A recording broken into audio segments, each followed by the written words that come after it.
Hello students, class 11th के maths के first chapter में आपका स्वागत है। आज की वीडियो में हम लोग सेट्स का 5th एक्सरसाइज सॉल्व करेंगे। इस वीडियो में आपको पिछले सारे कॉन्सेप्ट्स की जरूरत पड़ेगी जो भी मैंने आपको इस वीडियो से पहले सिखाया हुआ है। तो उम्मीद करता हूँ आपने उन सारे कॉन्सेप्ट्स को सीखा होगा और तब आप इस वीडियो को देख रहे होंगे। ठीक है, तो चलिए 5th एक्सरसाइज को सॉल्व करना शुरू करते हैं। फर्स्ट क्वेश्चन है, let u is equal to this, a is equal to this set and b is equal to this and c is equal to this. ठीक है, तो हमें a dash b dash a union c dash a union b dash a double dash और b minus c dash find करना है। ठीक है, तो मैं सॉल्यूशन लिखने जा रहा हूँ, देखिएगा ध्यान से। ये जो u गिवन है ना, यहाँ पे ये जो u है इसे हम लोग यूनिवर्सल सेट कहते हैं। इस u को हम लोग यूनिवर्सल सेट कहते हैं, आपको मालूम होगा। और ये जो कॉम्प्लीमेंट का ऑपरेशन है, यहाँ पे जो कॉम्प्लीमेंट का ऑपरेशन है वो इस u के ऊपर ही परफॉर्म किया जाता है। ठीक है, ये आपको स्कूल में सिखाया गया होगा। अब आइए देखते हैं ये निकालना कैसे है। ए डैश हमें निकालना कैसे है, ठीक है, यही हमें सीखना होगा। तो ध्यान से देखिएगा, ए हमारे पास क्या है, 1 2 3 4। ठीक है, तो मैं पता क्या करूँगा, इस यूनिवर्सल सेट में से ए डैश फाइंड करने के लिए 1 2 3 4 हटा दूंगा। तो 1 2 3 4 हटा दूंगा तो मुझे 5 6 7 8 9 दिखेगा। तो ए डैश का वैल्यू हो जाएगा 5 6 7 8 9। ठीक है, बात समझ आ रही है आपको। ए डैश मतलब यूनिवर्सल सेट में से ए को हटा दीजिए। ओके, ये पहला पार्ट सॉल्व हो गया। दूसरा पार्ट पे आते हैं। दूसरा पार्ट कह रहा है बी डैश।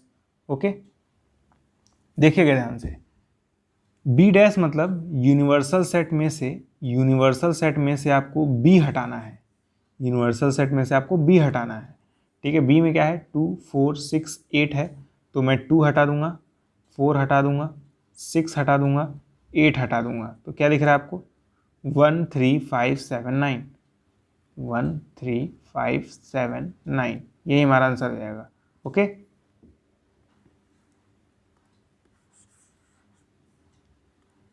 अब देखिए तीसरा कह रहा है, तीसरा पार्ट बहुत ईजी है। तीसरा पार्ट है ए यूनियन सी का कॉम्प्लीमेंट। ठीक है, अब यहाँ पे डी मॉर्गन्स लॉ लग जाएगा। क्या लग जाएगा, डी मॉर्गन्स लॉ। आपने ये सेट में पढ़ा होगा डी मॉर्गन्स लॉ। ठीक है, बहुत ही फेमस लॉ है, बहुत ही फेमस। अगर आपको नहीं मालूम है तो फिर सीरियसली आपको पढ़ाई करने की जरूरत है। डी मॉर्गन्स लॉ क्या कहता है, मैं आपको बता दे रहा हूँ। कहता है वो कि अगर ए यूनियन बी का आपको कॉम्प्लीमेंट निकालना है, ए यूनियन बी का अगर आपको कॉम्प्लीमेंट निकालना है तो ये इक्वल होता है A complement intersection B complement के। मतलब ये जो यूनियन है ना वो इंटरसेक्शन में चेंज हो जाता है। ये जो यूनियन है वो इंटरसेक्शन में चेंज हो जाता है और ये जो कॉम्प्लीमेंट है वो ए और बी दोनों पे लग जाता है। ठीक है, बात समझ आ रही है आपको। ये फॉर्मूला होता है। एक और फॉर्मूला है, मैं उसे भी लिख दे रहा हूँ क्योंकि उसकी भी जरूरत पड़ेगी इस क्वेश्चन में, या फिर आगे पढ़ सकती है जरूरत। ठीक है, दूसरा मैं फॉर्मूला लिख दे रहा हूँ, ए इंटरसेक्शन बी का कॉम्प्लीमेंट। ठीक है, अभी यूनियन का कॉम्प्लीमेंट कर रहे थे, अब इंटरसेक्शन का कॉम्प्लीमेंट करेंगे तो ये इक्वल होता है ए डैश यूनियन बी डैश के। मतलब इंटरसेक्शन यूनियन में चेंज हो जाता है, यूनियन इंटरसेक्शन में और इंटरसेक्शन यूनियन में। ठीक है, ये नियम याद रहेगा आपको। तो ये ए यूनियन सी का कॉम्प्लीमेंट दिया हुआ है, तो मैं इसे लिख सकता हूँ ए कॉम्प्लीमेंट। अब क्योंकि यूनियन है तो डी मॉर्गन्स लॉ के तहत ये जो यूनियन है वो इंटरसेक्शन में चेंज हो जाएगा। ये जो यूनियन है वो इंटरसेक्शन में चेंज हो जाएगा और यहाँ पे क्योंकि यहाँ पे सी है तो सी डैश आएगा, बी डैश नहीं। ठीक है, यहाँ पे क्या आएगा, सी डैश आएगा। ए यूनियन सी का जो डैश है वो ए डैश इंटरसेक्शन सी डैश हो जाएगा। ए डैश इंटरसेक्शन सी डैश मतलब क्या, ए डैश इंटरसेक्शन सी डैश मतलब क्या, सोचिएगा ध्यान से। यानी आपको यहाँ पर सी का भी कॉम्प्लीमेंट फाइंड करना होगा। तो मैं यहाँ पे सी कॉम्प्लीमेंट फाइंड कर ले रहा हूँ। सी कॉम्प्लीमेंट मतलब 3 4 5 6 हटाना है, 3 हटाना है, 4 हटाना है, 5 हटाना है, 6 हटाना है। तो 1 2 7 8 9 बच रहा है, 1 2 7 8 और 9। ओके, तो ए डैश इंटरसेक्शन सी डैश, इसका मतलब ए डैश और सी डैश में क्या कॉमन है। ठीक है, तो आपको क्लियरली दिख रहा है 7 कॉमन है, 8 कॉमन है, और 9 कॉमन है, ये 3 चीज़ें कॉमन है, तो ये आंसर हो जाएगा 7, 8, 9। ठीक है, आप चाहें तो ए और यूनियन और सी का पहले सेट बना सकते हैं, मतलब ए यूनियन सी फाइंड कर सकते हैं, उसके बाद कॉम्प्लीमेंट फाइंड कर सकते हैं, आपकी मर्जी है। ठीक है, लेकिन अगर आप इस तरीके से करेंगे तो आपको डी मॉर्गन्स लॉ भी याद रहेगा और इसकी जरूरत पड़ती ही है आगे चल के। फोर्थ क्वेश्चन है ए यूनियन बी का कॉम्प्लीमेंट, ए यूनियन बी का कॉम्प्लीमेंट।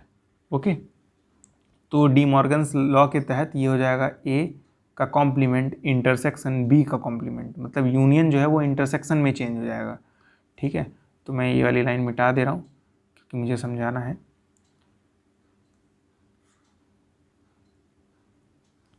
अब देखिएगा ध्यान से, हमें A dash intersection B dash find करना है, यानी इन दोनों सेट में हमें कॉमन एलिमेंट्स लिखने हैं। कॉमन एलिमेंट्स क्या क्या हैं दिख रहे होंगे आपको। 5 एक कॉमन है, ठीक है, 7 कॉमन है और 9 कॉमन है। ठीक है, तो ए डैश इंटरसेक्शन बी डैश हो जाएगा 5, 7, 9। बहुत ईजी है, बहुत ईजी, कुछ भी नहीं करना है इसमें। ठीक है, ये हो गया आपका आंसर। अब फिफ्थ पार्ट पे आ जाते हैं। फिफ्थ पार्ट कह रहा है ए डैश का डैश। ठीक है, तो ये भी एक प्रॉपर्टी है, बहुत ही फेमस प्रॉपर्टी है कि अगर ए डैश का अगर आपको डैश निकालना है तो वापस ये ए के ही कॉल जाता है, तो ये निकालने की भी जरूरत नहीं है, 2 बार डैश करेंगे तो वापस आपको ओरिजिनल सेट यानी ए मिल जाएगा। फिफ्थ का आंसर होगा ए, यानी ए क्या था 1 2 3 4 ना, यानी 1 2 3 4। ओके, आई बात समझ में आपको। ये मैं मिटा दे रहा हूँ, ठीक है, ये भी मिटा दे रहा हूँ।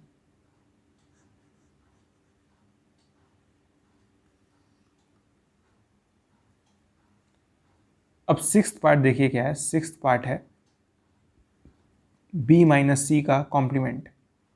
बी माइनस सी का क्या कॉम्प्लीमेंट, बी माइनस सी यहाँ पे हमें पहले निकालना होगा, बी माइनस सी, तब ना कॉम्प्लीमेंट निकालेंगे।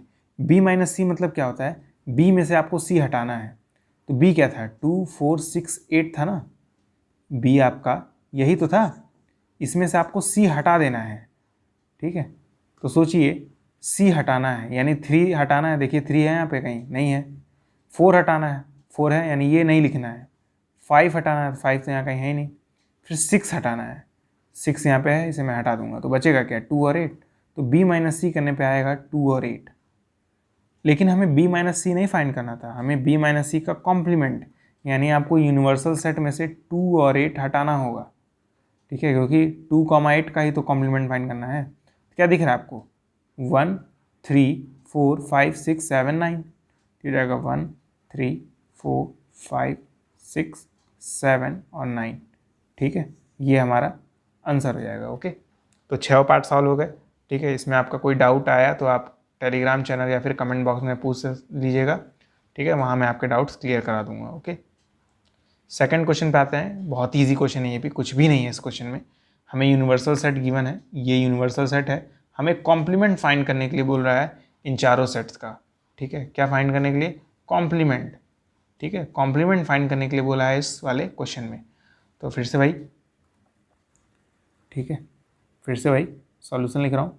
पहला सेट का मैं कॉम्प्लीमेंट फाइंड करूँगा यानी ए डैश फाइंड करूँगा। ए डैश मतलब ए बी सी हटाना है यूनिवर्सल सेट में से, तो ए बी और सी हटा देंगे तो आपको D E F G H नज़र आएगा, आपको नज़र आएगा डी ई एफ जी और एच।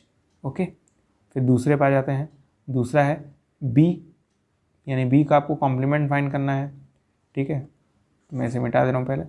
अब हम लोग क्या करेंगे, ये जो डी ई एफ जी है इसे हटाएंगे, डी ई एफ जी हटाएंगे यूनिवर्सल सेट से, तो आपको क्या दिख रहा है ए बी सी और H, A B C H, यही हमारा आंसर हो जाएगा। थर्ड पार्ट पे आते हैं। थर्ड पार्ट है आपका, ध्यान से देखिएगा, ए सी ई जी यानी सी डैश का हमें वैल्यू फाइंड करना है, तो ए सी ई जी हटाना होगा, तो ए हटा दिया मैंने, सी हटा दिया, ई हटा दिया और जी हटा दिया, आपको क्या दिख रहा है बी डी एफ एच, तो बी डी एफ और एच, ये हमारा आंसर हो जाएगा। ओके, फोर्थ पार्ट पे आते हैं। फोर्थ पार्ट कह रहा है, ठीक है, पहले मैं इस चीज़ को मिटा लूँ। फोर्थ पार्ट कह रहा है डी का कॉम्प्लीमेंट, यानी डी का कॉम्प्लीमेंट। ठीक है, तो एफ जी एच ए हटाना है, एफ जी एच और ए हटाना है, क्या दिख रहा है आपको बी सी डी ई, तो ये आंसर हो जाएगा BCDE। ठीक है, सेकंड क्वेश्चन भी सॉल्व हो गया। वीडियो पॉज करके आप लोग नोट कर लीजिएगा। थर्ड क्वेश्चन पे आते हैं। थर्ड क्वेश्चन है taking the set of natural number as the universal set write down the complement of the following set. ठीक है, मतलब आपको यहाँ पे यूनिवर्सल सेट जो है वो नेचुरल नंबर का लेना है, ऐसा क्वेश्चन में बोला है। नेचुरल नंबर्स का यूनिवर्सल सेट लेना है और फिर कॉम्प्लीमेंट्स लिखना है इन सारे पार्ट्स के। ठीक है, तो कुछ भी नहीं है, बहुत ही आसान सा क्वेश्चन है। ठीक है, तो पहले हमें नेचुरल नंबर का एक यूनिवर्सल सेट बनाना होगा। ठीक है, तो मैं U = लिख रहा हूँ। नेचुरल नंबर लिखने हैं यूनिवर्सल सेट में, क्योंकि ऐसा क्वेश्चन में बोला है। देखिए, नेचुरल नंबर्स यूनिवर्सल सेट है ना, यानी यूनिवर्सल सेट जो है वो नेचुरल नंबर्स का बनेगा, यानी 1 2 3 4 5 6 7 8 9 10 11 12। अब ऐसे लिखते तो नहीं जाऊँ, मैं डॉट डॉट डॉट लगा दूंगा। ठीक है, इन्फिनाइट सेट है ये। पहला क्वेश्चन बोल रहा है x is an even natural number. ठीक है, तो इस सेट को पहले रोस्टर फॉर्म में बदल देंगे। x is a even natural number यानी 2 4 6 8 डॉट डॉट डॉट। ठीक है, तो इस वाले सेट का हमें कॉम्प्लीमेंट फाइंड करना है, यानी डैश। ठीक है, तो आपको यूनिवर्सल सेट में से आपको 2 हटाना पड़ेगा, 4 हटाना पड़ेगा, 6 हटाना पड़ेगा और 8 हटाना पड़ेगा। तो बचेगा क्या, 1 3 है ना, 1 3 5 7 9 10 नहीं है, 10 हट जाएगा। ठीक है, 11, यानी आपके पास और नंबर बचेंगे 1 3 5 7 9 11, क्योंकि ये 10 भी हट जाएगा क्योंकि 10 एक इवन नंबर है। ठीक है, डॉट डॉट डॉट। तो ये सारे ऑड नंबर है ना, तो मैं कह सकता हूँ ये इसके इक्वल हो जाएगा x such that x is odd. ठीक है, ऑड नंबर। ये हमारा सेट बिल्डर फॉर्म में है, आप चाहे ये लिखिए चाहे ये लिखिए, दोनों ही आंसर सही हैं। ठीक है, दूसरे वाले क्वेश्चन पर आ जाते हैं। दूसरा वाला क्वेश्चन कह रहा है x is odd natural number. ठीक है, इसका आपको कॉम्प्लीमेंट फाइंड करना है। ठीक है, x is odd natural number यानी 1 3 5 7 9 डॉट डॉट डॉट। इसका आपको कॉम्प्लीमेंट फाइंड करना है, तो आपके पास बचेगा क्या। ठीक है, मैं एक बार ये ऊपर वाले चीज़ें हटा देता हूँ। ठीक है, अब देखिएगा 1 3 5 7 9 हटाना है, 1 हटाएंगे, 3 हटाएंगे, 5 हटाएंगे, 7 हटाएंगे, 9 हटाएंगे, 11 भी हटाना पड़ेगा क्योंकि ऑड नंबर है। तो 2 4 6 8 10 बच रहा है, 12 बच रहा है। 2 4 6 8 10 12 डॉट डॉट डॉट। ये सारे नंबर्स हमारे पास बच रहे हैं, तो ये सारे इवन नंबर्स हैं, तो मैं ऐसे लिख सकता हूँ x इज़ इवन नंबर। ठीक है, तो जब ऑड नंबर का कॉम्प्लीमेंट फाइंड करेंगे तो इवन नंबर आएगा, इवन नंबर का कॉम्प्लीमेंट फाइंड करेंगे तो ऑड आएगा। ओके, बात समझ आ रही है आपको। ऑड का कॉम्प्लीमेंट इवन होगा, इवन का कॉम्प्लीमेंट ऑड होगा। तीसरे वाले क्वेश्चन पे आ जाते हैं। ठीक है, तीसरा क्वेश्चन कह रहा है x is a positive multiple of 3। x is a positive multiple of 3। ठीक है, तो यानी 3 के मल्टीपल्स लिखने हैं आपको, 3 फिर 6 फिर 9 फिर 12 फिर 15 डॉट डॉट डॉट। इसका आपको कॉम्प्लीमेंट फाइंड करना है, यानी आपको यूनिवर्सल सेट में से ये 3 6 9 12 हटाने पड़ेंगे। ठीक है, तो ये पहले मैं ऊपर से बार हटा देता हूँ। आपको क्या हटाना है, 3 6 9 12, तो क्या बच रहा है 1 2 4 5 1 2 4 5 7 8 7 8 फिर 10 11 10 और 11 डॉट डॉट डॉट।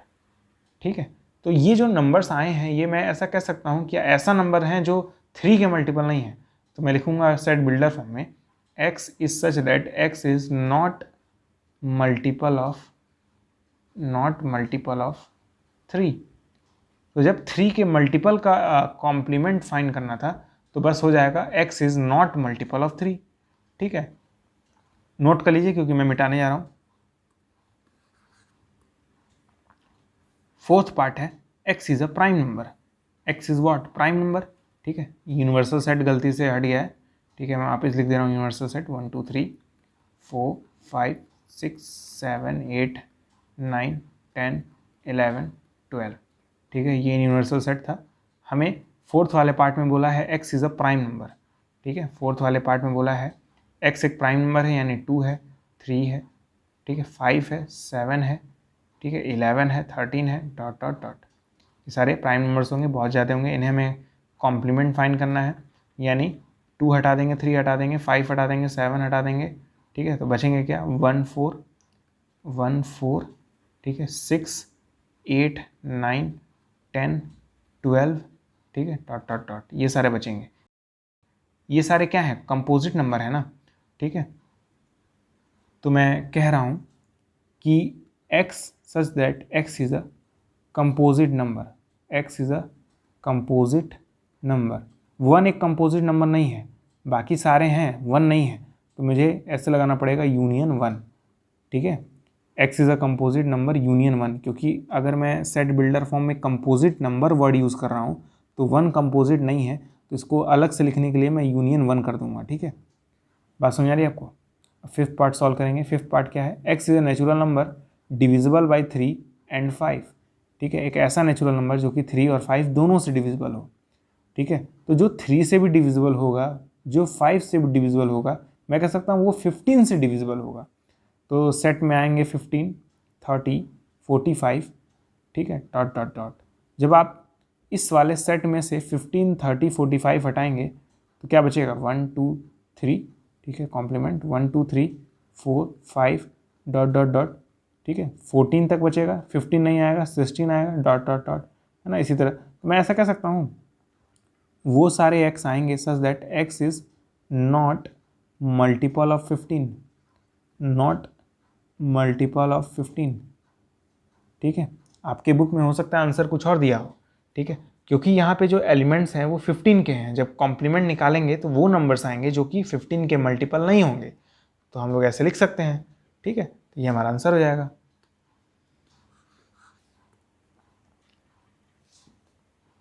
अब सिक्स्थ वाला पार्ट देखिए। सिक्स्थ वाला पार्ट है x is a perfect square. Sixth वाला पार्ट है x such that x is a perfect square, x is perfect square. अगर आपको इसका कॉम्प्लीमेंट फाइंड करना होगा, ठीक है, तो क्या आ जाएगा सोचिए, x such that x is not perfect square. Simple, complement मतलब नहीं, perfect square, not perfect square. बात समझ आ रही है आपको, ठीक है। अब इसको सेट बिल्डर फॉर्म से हम लोग रोस्टर फॉर्म में बदल के देखेंगे। x is a perfect square, इसका मतलब क्या है, 1 4 9, ठीक है, 16 डॉट डॉट डॉट।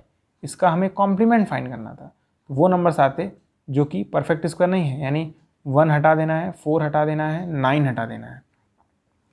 तो 2 3, ठीक है, 5 6 7 8 10 11 12 डॉट डॉट डॉट, ये सारे परफेक्ट स्क्वायर नहीं है, ठीक है। तो यही मैंने ऊपर लिखा है, आप या तो ये लिखिए आंसर या तो ये लिखिए, दोनों ही सही माने जाएंगे, ठीक है। अब सेवेंथ वाला part, x is a perfect cube. Seventh वाला पार्ट क्या है, x is a perfect cube. तो हम लोग ऐसे लिखेंगे, x is a perfect cube, okay. इसका हमें कॉम्प्लीमेंट फाइंड करना है, तो हम लोग क्या लिख देंगे, x such that x is not perfect cube, not perfect cube. अगर आपको इसका रोस्टर फॉर्म जानना है तो देखिए कैसा आएगा, x is a perfect cube मतलब 1 8, ठीक है, फिर आएगा 8 के बाद 27 आता है ना, 3 का क्यूब 27 होता है, ठीक है। तो परफेक्ट क्यूब वाले आपको हटाने हैं यूनिवर्सल सेट में से, तो आप 1 हटाएंगे, ठीक है, 1 हटाएंगे, उसके बाद 8 हटाएंगे, ठीक है, 8 हटाएंगे उसके बाद, ठीक है, 9 नहीं, क्योंकि 9 परफेक्ट स्क्वायर है, परफेक्ट क्यूब नहीं है। तो आपके पास एलिमेंट्स क्या बचेंगे, 2 3 4 5 6 7, ठीक है, 8 नहीं होगा, 9 होगा, 10 होगा, 11 होगा, डॉट डॉट डॉट। तो ये सारे नॉन परफेक्ट क्यूब है ना, तो वही मैंने लिखा है x is not perfect cube. अब या तो ये लिखिए या तो ये लिखिए, दोनों ही आंसर सही हैं। अब देखिए ध्यान से, 8th क्वेश्चन है x + 5 = 8 है, ठीक है। आपका 8th क्वेश्चन है, 8th क्वेश्चन है x सच दैट x + 5 = 8, ठीक है। इसे हम लोग सिंप्लीफाई भी कर सकते हैं कॉम्प्लीमेंट निकालने से पहले। x सच दैट x = ये 5 उधर जाएगा तो 8 - 5 हो जाएगा, ओके, ठीक। ये जाएगा x = 8 - 5 3 होता है। इसका आपको कॉम्प्लीमेंट फाइंड करना है। x = 3, यानी एक ही एलिमेंट होगा सेट में, वो है 3। इसका हमें कॉम्प्लीमेंट फाइंड करना है, यानी आपको यूनिवर्सल सेट में से 3 हटा देना है। यूनिवर्सल सेट में से इस 3 को हटा देना है, क्या बचेगा, आपके पास बचेगा 1 2 4 5 6 7 8 डॉट डॉट डॉट। इसे हम लोग सेट बिल्डर फॉर्म में कैसे लिख सकते हैं, x is such that x is not equal to 3। ठीक है, यहाँ इक्वल 3 था तो यहाँ नॉट इक्वल लगा दिया कॉम्प्लीमेंट फाइंड करने के लिए। नोट कर लीजिए।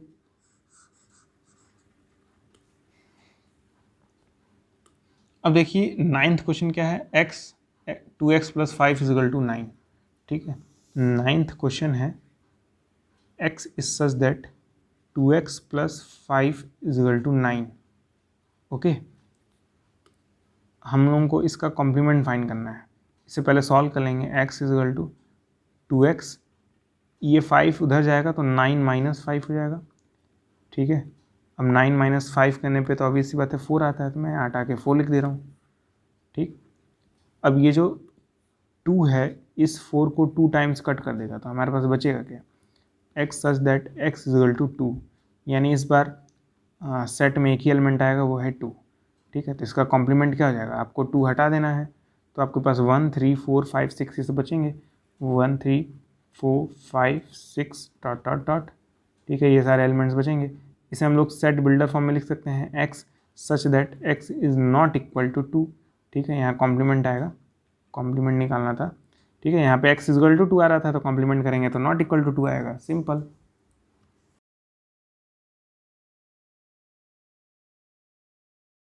टेंथ पार्ट है x इज ग्रेटर देन 7। ठीक है, ग्रेटर देन इक्वल टू है x is such that x is greater than equal to 7। Okay, इसका हमें कॉम्प्लीमेंट फाइंड करना है। तो 7 या 7 से बड़े यानी 7 8 9 10 11 12। ठीक है, इसका हमें कॉम्प्लीमेंट फाइंड करना है, यानी यूनिवर्सल सेट में से ये 7 8 9 10 11 12 ये सब हटा देना है। हमारे पास बचेगा क्या, 1 2 3 4 5 6 ही तो बचेगा। अरे यही सारे तो बचेंगे 6 तक। इसे हम लोग सेट बिल्डर फॉर्म में कैसे लिख सकते हैं, x such that x is less then 7, 7 से छोटा। या फिर आप इसे ऐसे भी लिख सकते हैं, x such that x is less than equal to 6। क्योंकि इक्वल लगा दिया है तो यहाँ पे 6 लिख दूंगा, यहाँ पे इक्वल नहीं लगाया था इसलिए मैंने 7 लिखा। ओके, नोट कर लीजिए।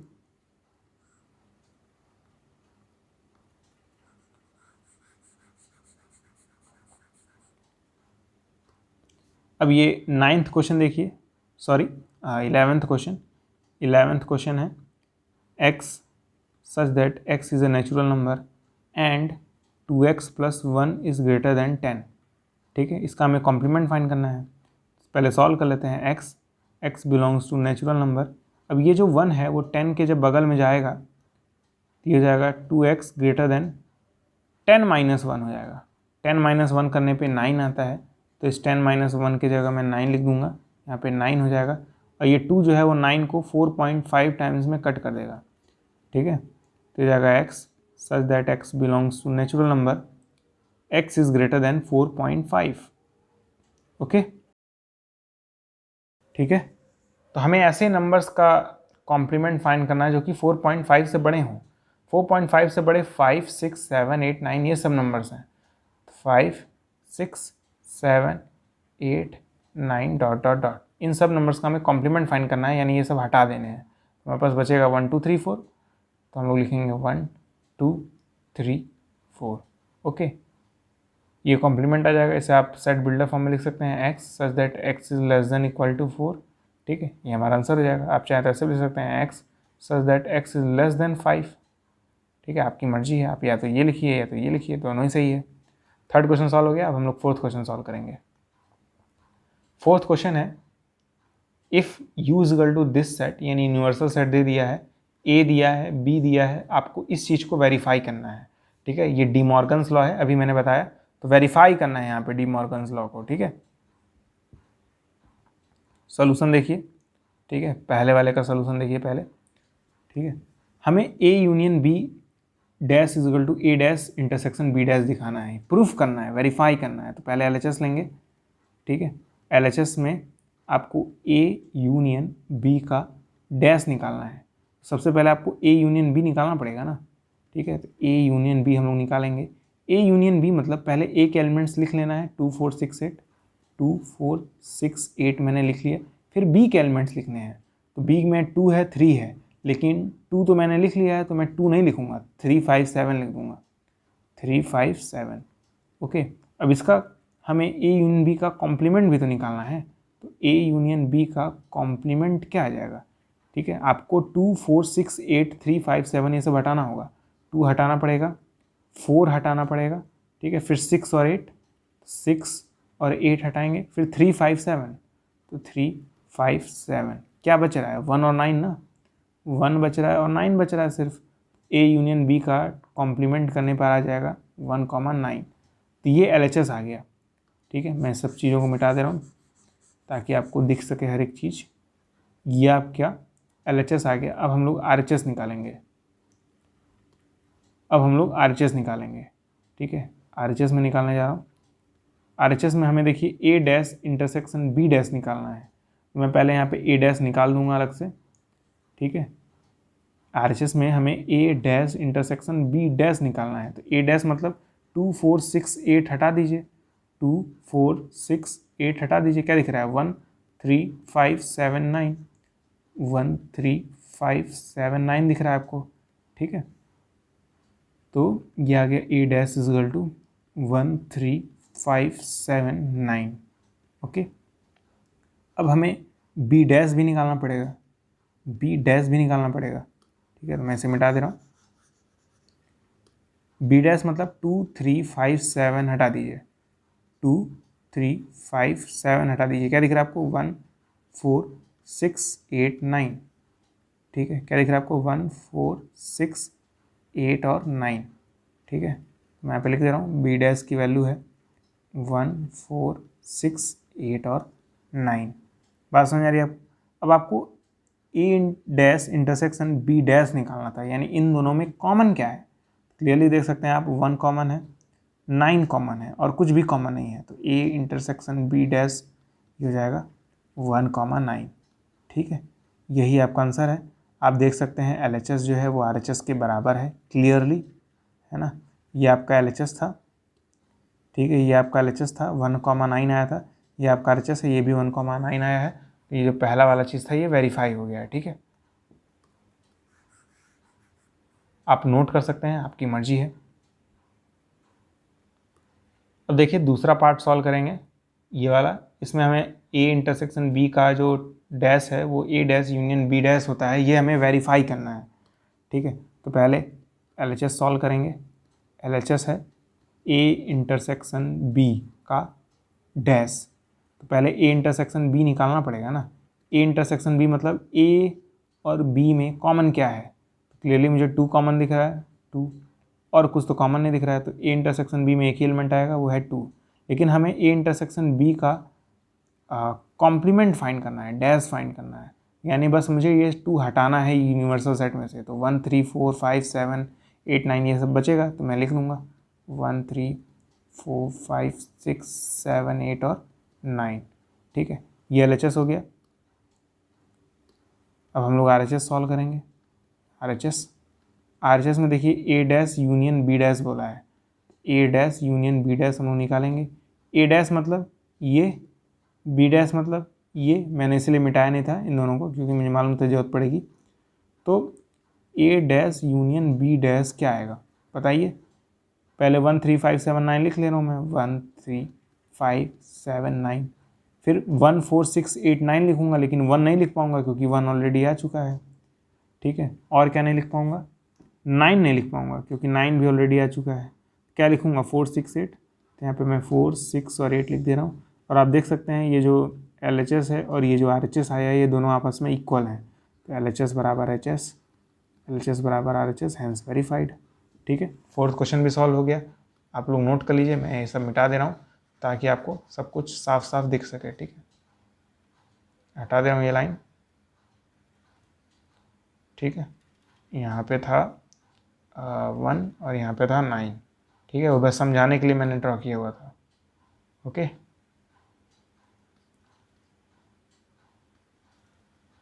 नोट कर लीजिए। फिफ्थ क्वेश्चन है draw appropriate Venn diagram for each of the following. ठीक है, ये यहाँ पे जो 4 सेट्स दिए हैं, इन पे जो ऑपरेशन है उनके लिए हमें वेन डायग्राम ड्रॉ करना है। ठीक है। अच्छा मुझे एक बात बताइए, ध्यान से देखिएगा, ए यूनियन बी का डैश लिखा हुआ है। अभी मैंने आपको बताया था ए यूनियन बी का जो डैश होता है वो ए डैश इंटरसेक्शन बी डैश का इक्वल होता है। तो मैं ऐसा कह सकता हूँ जो इसका वेन डायग्राम होगा वही इसका भी होगा। तो पहले वाले का बनाऊँ चाहे दूसरे वाले का बनाऊँ एक ही बात है, क्योंकि ए यूनियन बी का जो डैश होता है वो ए डैश इंटरसेक्शन बी डैश का इक्वल होता है। तो इन दोनों का वेन डायग्राम सेम ही बनेगा। ठीक है, तो मैं दोनों का बनाऊंगा नहीं, ठीक है, दोनों का नहीं बनाऊंगा क्योंकि टाइम लगेगा। फालतू टाइम क्यों खर्च करना जब हमें पता ही है ये प्रॉपर्टी होती है। ठीक है, तो मैं यहाँ पे पहले और दूसरे के लिए वेन डायग्राम ड्रॉ करने जा रहा हूँ, क्योंकि पहला और दूसरे का वेन डायग्राम सेम होगा क्योंकि ये दोनों ही आपस में इक्वल होते हैं। ठीक है, ये बाई डी मॉर्गन्स लॉ में बोल रहा हूँ। ठीक है, डी मॉर्गन्स लॉ का इस्तेमाल करके मैं बोल रहा हूँ कि दोनों आपस में इक्वल होते हैं। ठीक है, तो दोनों का वेन डायग्राम भी सेम बनेगा। देखते हैं क्या बनेगा। मैं पहले एक यूनिवर्सल सेट बनाऊँगा, यूनिवर्सल सेट बनाऊँगा क्योंकि क्वेश्चन में कॉम्प्लीमेंट की बात हो रही है, तो कॉम्प्लीमेंट हमेशा यूनिवर्सल सेट के ऊपर डिफाइन होता है। ठीक है, या फिर मैं ऐसा भी कह सकता हूँ कॉम्प्लीमेंट के लिए यूनिवर्सल सेट की जरूरत पड़ती है, तो मैंने मान लिया कि ये एक यूनिवर्सल सेट है। ओके, अब इसके अंदर मैं एक ए बनाऊंगा और एक बी बनाऊंगा। ये दो सेट हैं। ठीक, ये ए है, ये बी है। अब बताइए ए यूनियन बी मतलब क्या होता है। ए यूनियन बी मतलब मैं ऐसा कह सकता हूँ ये वाला रीज़न, ठीक है, ये सारे रीज़न ए यूनियन बी के हैं। ठीक है, तो मैं यहाँ पे शेडिंग कर दे रहा हूँ वाइट कलर की। ए यूनियन बी मतलब ये पूरा, देखिएगा ध्यान से, ए और बी को कंबाइन कर देना है। ए यूनियन बी मतलब ये,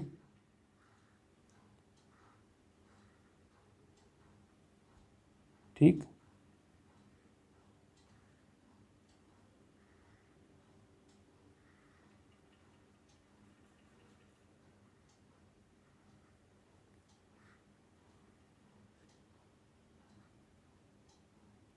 ये आपका ए यूनियन बी है।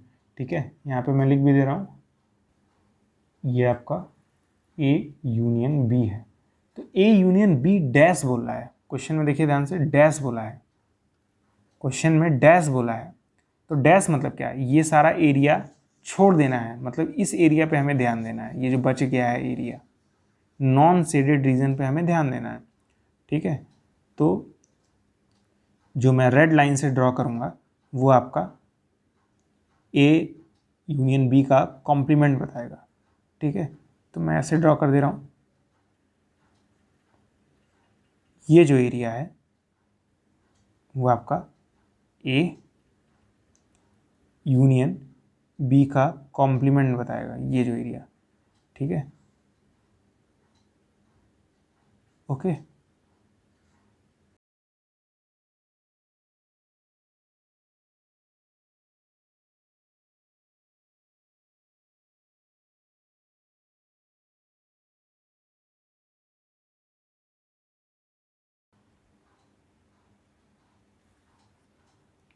तो ये जो एरिया आया है, ये एरिया जो मैंने अभी रेड कलर से शेड किया है, ये ए यूनियन बी का कॉम्प्लीमेंट का एरिया है। ठीक है, या फिर आप कह सकते हैं A complement intersection B complement का एरिया है, क्योंकि ये दोनों चीज़ें एक ही होती हैं डी मॉर्गन्स लॉ के अकॉर्डिंग। ठीक है, इसका जो एरिया होगा वही इसका भी होगा, यानी जो फर्स्ट का एरिया होगा वही दूसरे का। तो ये फर्स्ट एंड सेकेंड दोनों के लिए है। ओके, मैं ये अंदर वाले लाइंस को मिटा दे रहा हूँ क्योंकि इसकी जरूरत नहीं थी हमें। ठीक है, ये जो रेड कलर का एरिया है वही आपका ए यूनियन बी का कॉम्प्लीमेंट है। ये आपका ए यूनियन बी का कॉम्प्लीमेंट है। ओके, नोट कर लीजिए इसे क्योंकि मैं मिटाने जा रहा हूँ। तो हम लोगों ने पहले और दूसरे का वेन डायग्राम बना लिया था, अब इसकी बारी है और इसकी बारी है। ठीक है, और मैं बता दूँ इन दोनों का भी वेन डायग्राम सेम होगा according to De Morgan's law. बता रहा हूँ कैसे, आपने पढ़ा होगा, अभी मैंने बताया था कुछ देर पहले कि जो ए इंटरसेक्शन बी का कॉम्प्लीमेंट होता है वो इक्वल होता है A complement union B complement के। जो यहाँ इंटरसेक्शन है वो यूनियन में कन्वर्ट हो जाता है, ये मैंने आपको बताया था। यानी ये सेट और ये सेट इक्वल हैं, तो दोनों का वेन डायग्राम भी आपस में इक्वल होगा, ठीक है, ऐसा मैं कह सकता हूँ। तो दोनों का बनाने की जरूरत नहीं है, एक का बनाऊंगा काम चल जाएगा। तो ये रहा यूनियन, ठीक है, मैं यहाँ पे लिख दे रहा हूँ ये यूनियन है। ओके, अब इसके अंदर हम लोग ए और बी बना देंगे। तो ये रहा ए, ये रहा बी। ओके, तो ए इंटरसेक्शन बी और उसका कॉम्प्लीमेंट, तो ये ए है, ये बी है, ए इंटरसेक्शन बी ये वाला रीजन होगा, ये रीजन ए इंटरसेक्शन बी का है, ठीक है। तो ए इंटरसेक्शन बी का कॉम्प्लीमेंट यानी इस एरिया को छोड़ देना है, तो बचेगा कौन सा एरिया, यही एरिया बचेगा, यही सब के सब बच जाएंगे, ठीक है। बस इस छोटे से एरिया को तो छोड़ना था, ये सारा बच जाएगा, ठीक है। ये पूरा ही एरिया, ध्यान दीजिएगा, ये सब एरिया बच जाएगा, ठीक है, इसको छोड़कर सारा एरिया, ठीक है, बात समझ आ रही है, सारा। तो मैं सेट कर दे रहा हूँ ताकि आपको मालूम चल सके, ठीक है।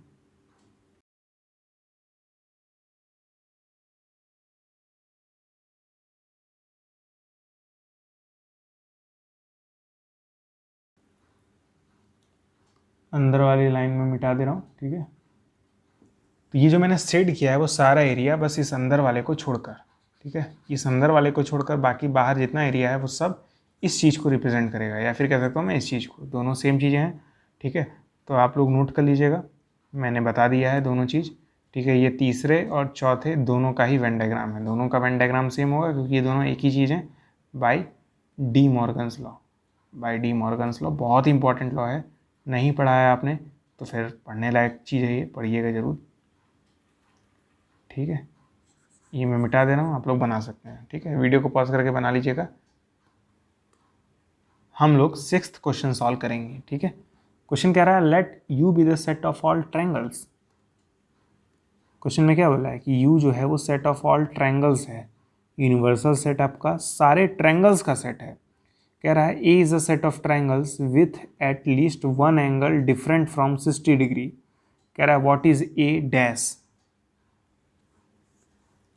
बहुत ही अच्छा क्वेश्चन है, ध्यान दीजिएगा, सॉल्यूशन में लिखवाने जा रहा हूँ, बहुत ध्यान से देखिएगा।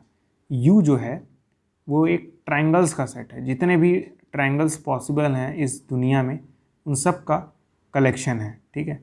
और ए के बारे में बताया है, ए के बारे में बताया है ऐसा ट्रायंगल एक ऐसा ट्रायंगल जिसमें एक एंगल कम से कम एक एंगल कम से कम एक एंगल 60 से अलग हो, different than one angle different from 60, एक एंगल 60 से अलग हो। तो आपको बोल रहा है कि ए डैश के बारे में बताइए, तो different from 60 degree one angle, तो मैं ऐसा कह सकता हूँ इसका जो कॉम्प्लीमेंट होगा ये होगा triangles with all angles 60 degree, with all angles 60 degree. एक ऐसा ट्रायंगल जिसमें सारे एंगल 60 डिग्री हो, क्योंकि ए के बारे में बताया है एक ऐसा ट्रायंगल जिसका एक एंगल 60 डिग्री से अलग हो कम से कम, क्योंकि यहाँ पे एटलीस्ट का वर्ड यूज़ किया है, देखिए ध्यान से, एट लीस्ट, ठीक है। ए एक ऐसा ट्रायंगल का सेट है जिसमें एक एंगल कम से कम अलग हो 60 डिग्री से, ठीक है। जैसे मान लीजिए मैं ये एक ट्रायंगल बना रहा हूँ, तो कह रहा है क्वेश्चन में या तो ये 60 से अलग हो, ठीक है, या तो ये 60 से अलग हो, मतलब 60 नहीं होना चाहिए, या तो ये 60 से अलग हो, ओके, तीनों में से कम एक जरूर हो जो 60 से अलग हो। तो उसका कॉम्प्लीमेंट क्या होगा, एक ऐसा ट्रायंगल जिसमें सारे एंगल 60 हों, कॉम्प्लीमेंट मतलब जस्ट उल्टा, ठीक है, एक ऐसा ट्रायंगल जिसमें सारे एंगल्स 60 हों, और ऐसे ट्रायंगल्स को हम लोग इक्विलैटरल ट्रायंगल्स कहते हैं। तो ए डैश की वैल्यू हो जाएगी इक्विलैटरल ट्रायंगल्स, मतलब ए डैश और कुछ नहीं, इक्विलैटरल ट्रायंगल्स का एक सेट होगा, ओके। बहुत इजी क्वेश्चन है, कुछ भी नहीं, बस ध्यान से आपको सोचना था। 7th क्वेश्चन है fill in the blanks to make appropriate answers. अब ये आपको प्रॉपर्टी से ही मालूम चलेगा, अगर आपको प्रॉपर्टीज़ मालूम होंगी, ठीक है, तो आप इस क्वेश्चन का जवाब बड़े आसानी से दे पाएंगे, ठीक है। 4 पार्ट्स हैं, बहुत ही आसान है चारों पार्ट्स, प्रॉपर्टी याद है तो फटाक से बताएंगे आप। कह रहा है ए यूनियन ए डैश अब ए यूनियन ए डैश करते हैं ना तो यूनिवर्सल सेट मिल जाता है। ए यूनियन ए डैश करेंगे तो यूनिवर्सल सेट मिल जाएगा। ठीक है, आप ही सोचिए, ये एक यूनिवर्सल सेट है, ये एक यूनिवर्सल सेट है, इसके अंदर ए है, तो ये एरिया क्या कहलाता है? ये एरिया आपका ए डैश कहलाता है ना। तो ये ए है और ये ए डैश है, दोनों को जब साथ में ले लेंगे, ये सब साथ में आ जाएंगे तो यू नहीं बन जाएगा, तो इसका आंसर होगा यू। ठीक है, बात समझ आ गई आपको? नेक्स्ट है ए इंटरसेक्शन ए डैश, ये फाई होगा। ठीक है, प्रॉपर्टी होता है, बहुत कुछ नहीं है। देखिए फिर बोला फाई डैश इंटरसेक्शन ए। ठीक है, दूसरा देखिए फाई डैश इंटरसेक्शन ए बोल रहा है, तो फाई डैश मतलब होता है, आपको पढ़ाया गया होगा, फाई का जब डैश करेंगे तो यूनियन आ जाता है, तो ये फाई डैश करने पे यू आएगा, फिर इंटरसेक्शन ए। ठीक है, अब आप लोगों ने पढ़ा होगा कोई भी सेट यूनिवर्सल सेट का सबसेट होता है, तो यहाँ पे इंटरसेक्शन कर रहे हैं, यूनियन नहीं कर रहे हैं, इंटरसेक्शन कर रहे हैं, तो यूनिवर्सल सेट का इंटरसेक्शन कराना है ए के साथ, तो छोटा तो ए है ना, तो इंटरसेक्शन में छोटा वाला सेट जीत जाता है, तो ए जीत जाएगा, यानी ए आएगा। ठीक है, यानी यहाँ पे मैं कह सकता हूँ ए आएगा। फोर्थ पार्ट देखिए क्या है, यूनिवर्सल सेट का कॉम्प्लीमेंट फाई होता है, याद रखिएगा। ठीक है, फाई का कॉम्प्लीमेंट यूनिवर्सल सेट का कॉम्प्लीमेंट फाई, तो फाई इंटरसेक्शन ए करना है ना, यूनिवर्सल सेट मतलब फाई इंटरसेक्शन ए करने पे क्या आएगा? फाई आएगा, क्योंकि फाई तो सबसे छोटा होता है, यहाँ पे फाई आ जाएगा। ओके, तो मैं यहाँ पे बता दे रहा हूँ साफ साफ सारे आंसर्स क्या क्या आएंगे।